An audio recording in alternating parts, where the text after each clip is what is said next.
Happy Monday, everyone. This is Martha with Nature Niche, and for this week I'm going to do the third part to our bird feeding kind of educational series. So this one I'm going to talk about to feed or not to feed your squirrels. I get customers coming in asking lots of questions, definitely people on both sides of the issue. So in our area in mid-Michigan, at our bird feeders, we often have a lot of squirrels coming to feed as well.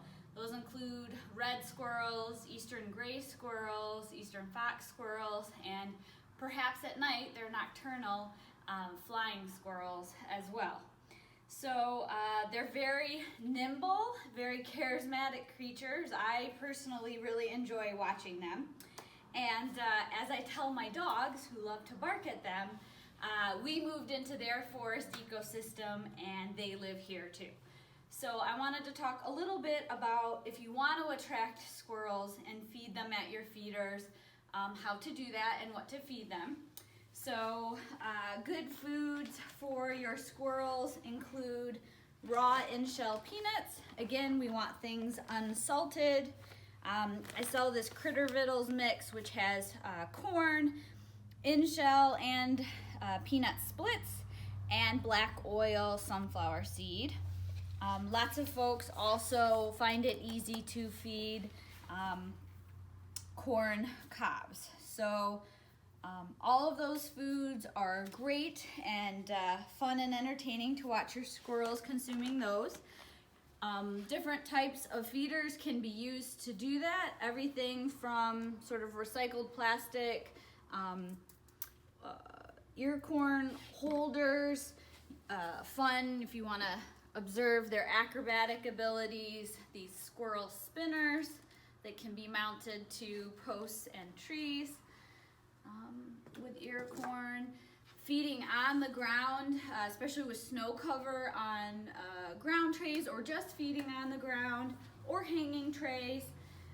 Things like whole peanut feeders that the squirrels can fish the peanuts out of. They also really enjoy suet, so just more open cage suet feeders that they can easily access is a good way to go.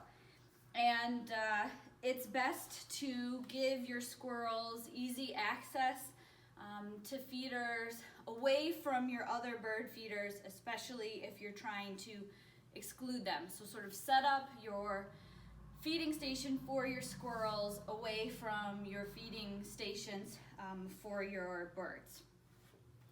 And if you choose not to feed your squirrels, or try to exclude them from some or all of your more expensive birdseed mixes, I suggest a few things. One might be investing in a squirrel-proof feeder. Feeders that are weight triggered so that when the squirrel climbs on them, the shroud comes down and the feeding ports are closed off. And those feeders often are metal reinforced to keep the squirrels from chewing into the feeders. Now, the key with these, I carry the Brome feeders. They're really well designed, well made. You can get replacement parts, and they come in a variety of different styles.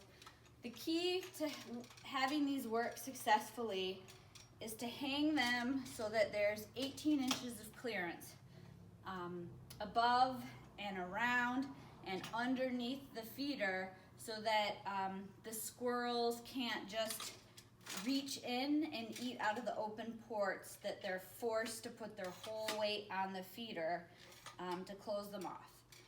And occasionally little juvenile red squirrels or little chipmunks can be a little light and not trigger that. So to accomplish that 18-inch clearance, be mindful of how you're hanging your feeders. You can do things like use extended reach hooks if you're mounting to your deck or something like that. So that'll give you your 18-inch clearance laterally, and using S-hooks to get that 18-inch clearance above. And yeah, make sure that your feeders have that clearance below. And other means of excluding squirrels include pole-mounted and hanging baffles. So for pole-mounted baffles, this is one size to keep raccoons off too. This is one more size for squirrels. It's important that the tops of the baffles are arranged so that they are 4 to 4.5 feet above ground. And that's because squirrels can jump 5-6 feet vertically, and you want to make sure they aren't jumping around. If you set these too low, they can jump around your pole-mounted baffles. You also need to be cognizant of how far squirrels can jump laterally, anywhere from 8 to 10 feet, depending on height. So make sure you're setting up your baffled pole systems at least 8 to 10 feet from any lateral launching point. Think about overhanging tree limbs, things like air conditioning units, deck railings, that sort of thing. They'll launch from whatever elevated object will get them to your feeder. So keep that in mind. For hanging baffles, they are usually dome or disc shaped. This is a 16-inch one, and they hang above your feeder and keep the squirrels from accessing your feeder from above. With those, you want to make sure they're at least 12 inches down from the tree branch. My understanding is 16 inches or more in diameter are the most effective hanging baffles. So this is a big, I think 21 inch hanging baffle. And so the squirrels will land on top, and as they get to the edge to try to get to your feeder, it tilts, and that throws your feeder off center, and the squirrels fall to the ground. So those are some baffling options. And again, when you're doing the hanging baffles, make sure your feeders are at least 8 feet out from the tree trunk. Otherwise, they'll just launch laterally and get to your feeder from underneath. And think about when you're looking at purchasing baffles, kind of if you're working with an existing setup, be mindful of that. If you have a pole that's already set and screwed together and doesn't come apart, or same thing with your shepherd's hook, there are pole mount baffles that come split apart that you can wrap around existing systems. Often they're disc shaped like this or cone shaped. And for shepherd's hooks, there are also these inexpensive slinky options.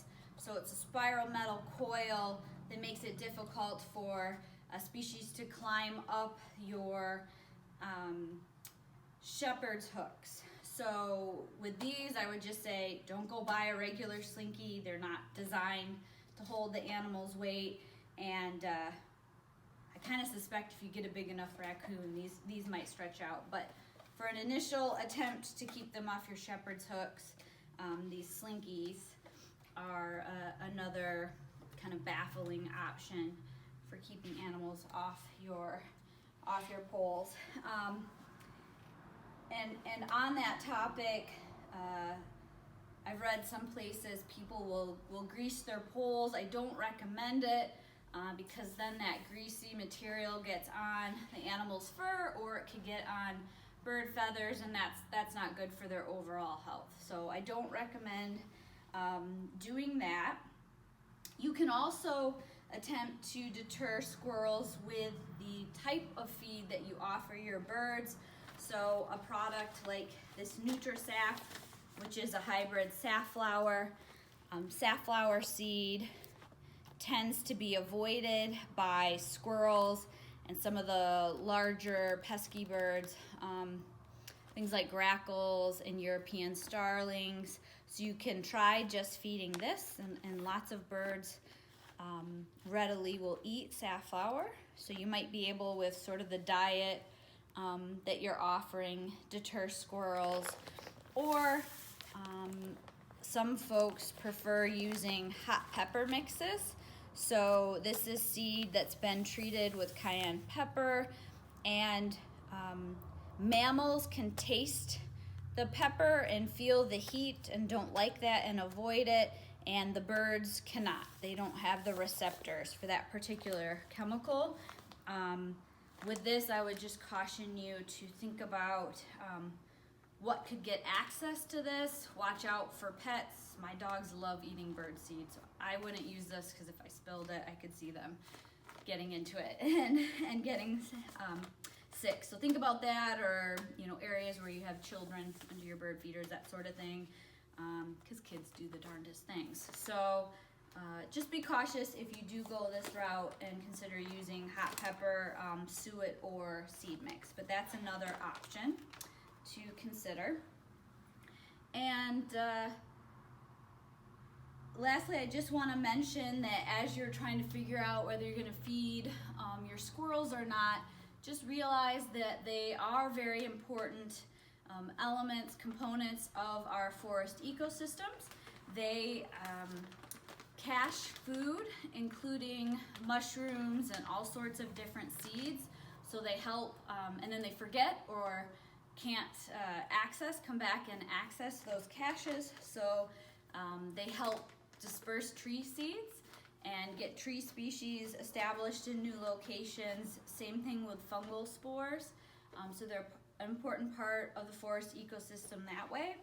By feeding on tree buds and branches, they also can affect how trees form, and that actually can produce multiple leaders and create important nesting sites for things like raptors and other birds and mammals.